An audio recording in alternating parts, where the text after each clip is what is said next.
নির্বাচনে যারা ভূমিকা পালন করছেন তাদেরকে ফোনে ফোনে ভয় দেখানো হচ্ছে, তাদেরকে বারবার তাদেরকে হুমকি দেওয়া হচ্ছে, তাদেরকে পুলিশে গ্রেপ্তার করার জন্য বারবার হুমকি দেওয়া হচ্ছে।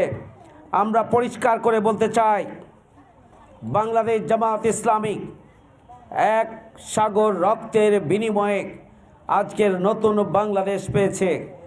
জামাত ইসলামী বাংলাদেশের হাজারো জুলুম নিপীড়ন নির্যাতনের পরেও জামাত ইসলামীকে নিশ্চিহ্ন করা যায়নি। আর চাঁপাইনবাবগঞ্জে অথবা দেশের কোথাও যদি সন্ত্রাস করে, ভয় দেখিয়ে, হুমকি দিয়ে জামাত ইসলামীর দাঁড়িপাল্লার পক্ষের ভোটারদেরকে আপনারা নিপীড়ন করার কোনো চক্রান্ত করেন, কোনো ষড়যন্ত্র করেন এবং কোনো ভূমিকা পালন করেন, তার সমুচিত জবাব ভোটের মাধ্যমে চাঁপাইনবাবগঞ্জের জনগণ দেবে।